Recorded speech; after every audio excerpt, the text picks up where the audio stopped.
Sveiki, brangus Top lygos regbio žiūrovai. Šiandien transliuojame iš Vilniaus Top lygos 7 turo mačą Geležinis Vilkas prieš Baltriks Šiauliai. Užribis tikrai labai džiugino, gan daug laiko vaikinai praleidžia tobulindami šios elementus. Kad nedžiugino, tai grumtynės stacionarios, šiek tiek tikėjomės truputį geresnio vaizdo, bet jo, standartai šiaip visuma visai neblogai. Pirmas kėlinys apskritai neblogai, viskas dar buvo kaip ir mūsų rankose, ta prasme, buvom žaidime. Antras kėlinys, jeigu vienu žodžiu, tai apmaudžiai. Tikrai davėm jiems per daug lengvų momentų ir būtent varžybos dar akcentavom, sakėm, kad žioplos klaidos jie iškart vers taškais, tai mes turim kuo mažiau jų daryti. Deja, jų darėm daug, deja toks rezultatas.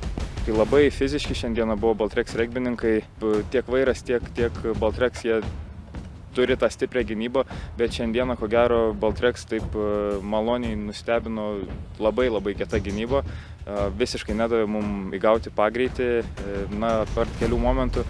Tai tikrai buvo sunkios fiziškos varžybos. Pakanka drąsos ir pakanka sugebėjimo apgauti priešininką. Jūs toks lyg tai nelabai matomas žmogus, bet visada jūs sugebat rasti skylę priešininko žaidime. Iš kur tas talentas? Čia lietuviai tokį gerą posakį turi, tyli kiaulė gilią šaknį knisa, tai gal dėl to. Turim daug žmonių, ko šiandien dar nebuvo, bet šaunuoliai vaikinai šiandien tie, kas buvo, labai gerai sužaidė. Pirmas kėlinys toks, nelabai gal. Antram parodėme gal tikresnį veidą. Kas mane šiandieną džiugina, tai gynyba visos komandos. Geležinis Vilkas pirmą kartą šį sezoną nepelnė nė vieno ženimo. Jo, buvo mūsų tokie tikslai nuo pradžių. Todėl, sakau, tas 2 savaitės, kai buvom, akcentavom labai daug gynybą, nes labai šlubavom tenais, tai šiandien pamatėm, kad jau yra neblogai, bet žinau, kad galim dar geriau. Kai sekasi, kai gynyba gera, kai žmonės eina atgal, o ne į priekį, emocijos automatiškai sukyla į viršų ir nuotaikos žaidėjo geresnės, tai super.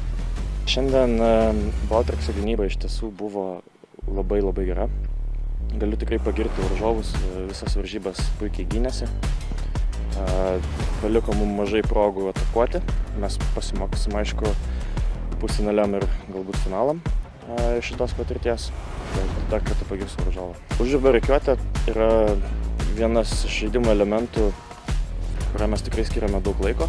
Tai yra, kaip sakyti, vienas pagrindinių mūsų ginklų iš tiesų, kaip ir daugelio ir aukštesnio lygio komandų.